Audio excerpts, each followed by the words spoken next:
국내 최대 바이크 커뮤니티에 들어가서 125cc 또는 배달 세팅 판매라고 치면 바로 나오는 게시물들입니다. 어제 하루만도 중고 바이크를 팔고 싶다는 게시물 수십 개가 이렇게 올라왔습니다. 125cc 바이크는 보통 배달 일을 하면서 타는 오토바이라고 생각하면 크게 틀리지 않습니다. 이제 배달 일을 접고 이렇게 중고 오토바이를 팔고 싶다고 내놓는 사람들이 연일 이어지고 있다는 얘기입니다. 코로나 기간 동안 가장 두드러지게 늘었던 일자리 중에 하나인 배달. 올해 상반기에 지난 2019년 이후 처음으로 배달원이 줄어드는 모습이 나타났습니다. 지난해 전체 배달 종사자가 45만 명으로 정점을 찍고요. 올해 2만 4천 명이나 줄어들어서요. 이제 42만 6천 명 정도가 배달업에 종사하고 있는 걸로 집계됩니다. 2019년 상반기만 해도 배달원은 34만 3천 명 정도였습니다. 그런데 코로나 시기로 돌입한 이후에 매년 3만에서 5만 명씩 빠르게 늘어나다가 감소세로 돌아선 겁니다. 빠르게 늘었던 만큼이나 또 확 줄어들고 있네요. 네. 이 배달 어플리케이션 모두들 코로나 시기에 참 많이 썼었는데 네. 이게 줄어든 영향도 있겠죠. 네, 이제 빅데이터 플랫폼인 IJ웍스 모바일 인덱스에 따르면요. 올 상반기에 배달 앱 3곳을 이용한 이용자 수는 월 평균 2,940만 명 선이었습니다. 네. 지난해 같은 기간에 월 평균 3,410만 명 정도였던 걸 고려하면 말 그대로 470만 명 정도의 이용자가 배달 앱을 떠났다고 볼 수 있습니다. 그나마 휴가철이었던 7월과 8월에 오랜만에 월 평균 이용자 3천만 명 선을 다시 넘기는가 싶더니 9월 들어서 3천만 명 선이 도로 깨졌습니다. 이른바 일상 회복 이후로 소비자들이 배달의 필요성을 팬데믹 기간만큼 느끼지 못하는 게 크게 작용하고 있고요. 최근의 소비 부진도 영향을 미칩니다. 우리 국민들이 지금 코로나 기간이었던 지난해보다 실제로 덜 먹고 덜 쓰고 있다 보니 배달의 비용도 자연스럽게 줄어들겠죠. 그리고 최근에는 다시 이용자를 유인해보려는 배달앱들이 할인 배달을 많이 늘리고 있긴 하지만요.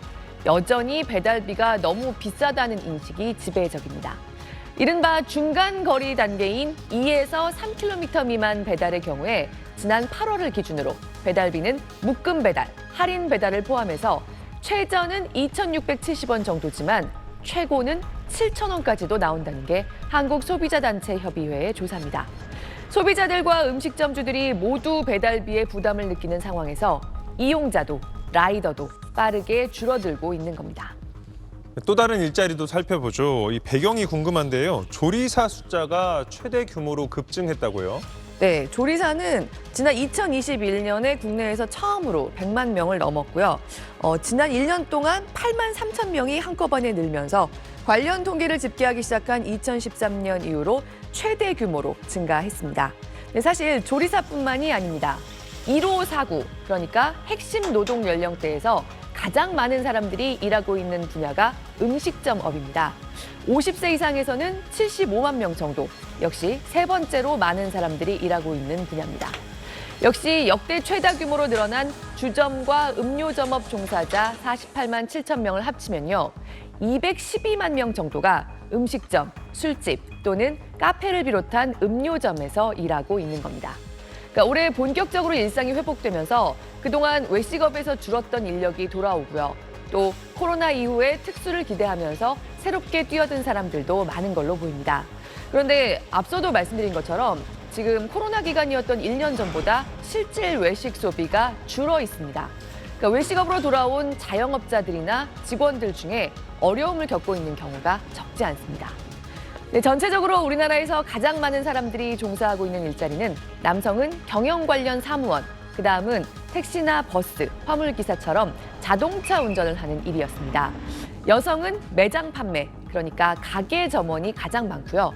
여성 역시 두 번째로 많은 사람들이 종사하는 일은 경영 관련 사무원 직종이었습니다.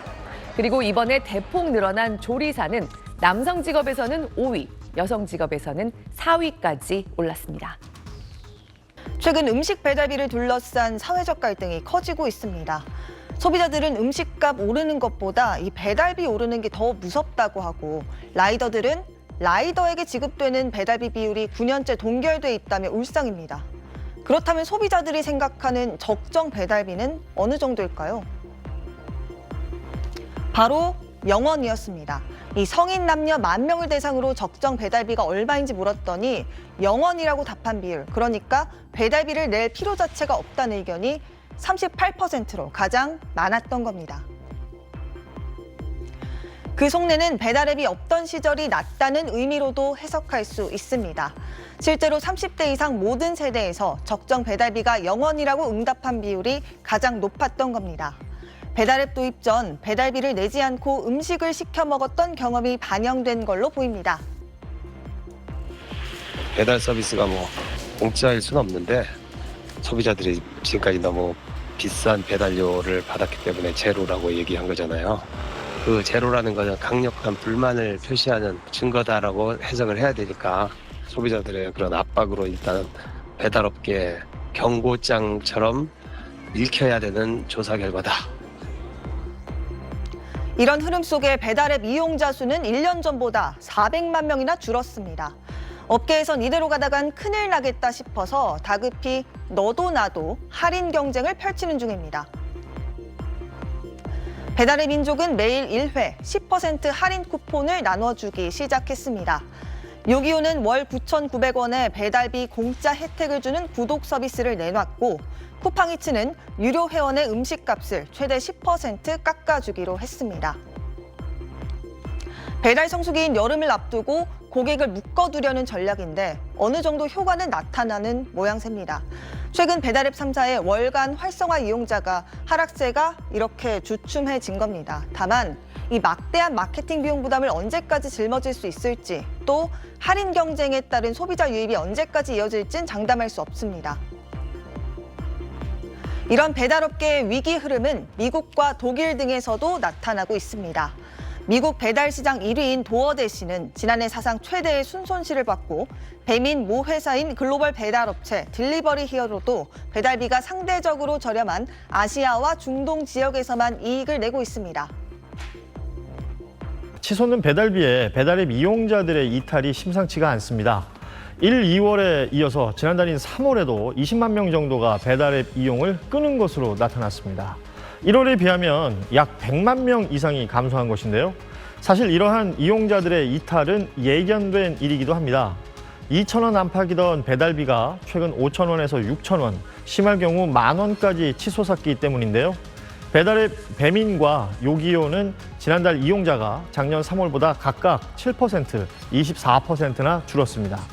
특히 쿠팡이츠는 전년 동기 대비 반토막 수준을 기록했는데요. 코로나 엔데믹 전환 이후 배달 대신 외식 수요가 늘었고, 늘어난 배달비에 배달 수요가 줄 수밖에 없는 상황이 온 것입니다.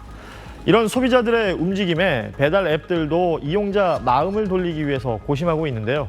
배달비 부담 완화를 위해서 라이더의 동선에 따라 최적 묶음 배달을 하는 알뜰 배달이나 포장 주문 수수료 0원 혜택 등의 다양한 방안을 내놓고 있습니다. 국내 최대 바이크 커뮤니티에서 어제 하루 동안에만 125cc 판매 또는 배달 세팅 판매라는 검색어로 검색했을 때 줄줄이 나온 오토바이들입니다. 125cc까지가 보통 배달앱 라이더로 일하면서 많이 타는 오토바이들이거든요. 네. 이들 중에 상당수가 배달앱 라이더 일에 이용하던 오토바이를 이제 그만 중고거래로 내놓겠다고 나와 있다고 볼 수 있는 겁니다. 어제 통계청이 발표한 온라인 쇼핑 자료를 보면요. 온라인으로 쓰는 돈 중에서 배달앱 이용해 쓰는 돈이 가장 눈에 띄게 줄어들고 있습니다. 지난 2월 국내 배달앱들의 총 매출 규모, 추석이 껴있던 지난 9월 이후 5개월 만에 다시 2조 원대 밑으로 내려앉았습니다. 2월은 28일까지밖에 없으니까 배달 음식을 좀 덜 시켜 먹을 수밖에 없지 않았나 생각할 수도 있지만요. 지난해 같은 달이랑 비교하면 1년 만에 11.5%나 줄어든 겁니다. 코로나로 인한 거리두기가 아주 엄격했던 지난 2021년 12월에 기록한 배달앱 매출 규모랑 비교했을 때는 무려 4,600억 원 넘게 감소했습니다. 1년 전과의 비교치에서 배달앱의 매출 규모가 줄어들기 시작한 것 연속 8개월째고요. 최근 조사인 2월에 역대 최대 폭의 감소를 기록한 겁니다. 네, 배달 이야기 좀 더 해보죠. 이제 네. 코로나 끝나고 거리두기 해제되면서 밖에 나가서 식사하자 이런 분들도 많으실 것 같아요. 네. 여러 이유가 있겠지만 요새 배달 앱 수수료 너무 많다, 너무 비싸다 이런 분들 많던데 어떻습니까? 네, 그렇습니다. 여기 보시면 1년 전 2월에는 외식 중 배달 앱으로 먹는 경우가 차지하는 비중이 21% 가까이까지 20%가 넘는군요. 그렇습니다. 치솟은 적이 있는데요. 코로나 사태 직전이었던 2020년 1월의 5%랑 비교하면 고작 2년 만에 정말 비중이 빠르게 커진 거죠. 그런데 작년 12월이 되면 다시 13% 수준으로 내려앉습니다. 네. 외식업 매출은 코로나 이전을 완전히 회복한 뒤에 더 늘고 있고요. 배달앱 이용은 계속 줄어들고 있기 때문에 올해 들어서는 외식에서 배달앱이 차지하는 비중이 더더욱 축소되고 있습니다. 일단 가장 큰 이유는 아까 앵커가 얘기한 대로 이제 웬만하면 집 밖으로 나가는 생활 패턴을 되찾은 거죠. 그동안 활동이 억눌렸던 것에 대한 반발 심리까지 더해지고 이젠 날씨도 점점 더 좋아지고 있기 때문에 이런 현상이 가속화할 걸로 보입니다. 게다가 코로나 기간 동안 급격하게 오른 배달비가 말씀하신 대로 부담입니다.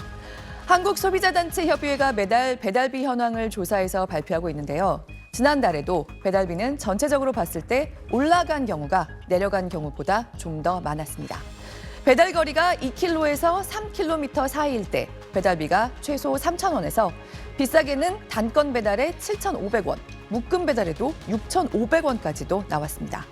그러니까 배달비에 대한 지적이 계속 나오는데도 쉽게 가격이 내려가지 못하는 데는 지난해 SBS도 여러 차례 보도해드렸던 여러 가지 복합적인 이유가 있지만요.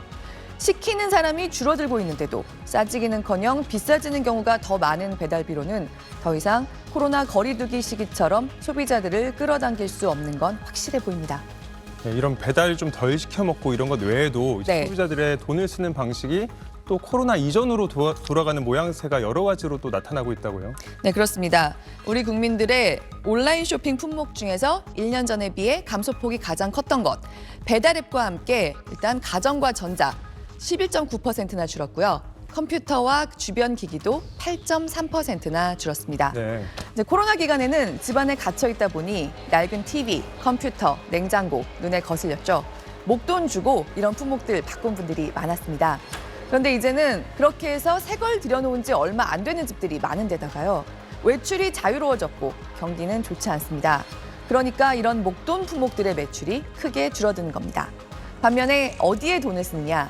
여행, 공연이나 전시회 같은 문화체험 온라인 예약, 레저. 그러니까 일상을 회복하면서 가장 먼저 살아나고 있는 품목들입니다.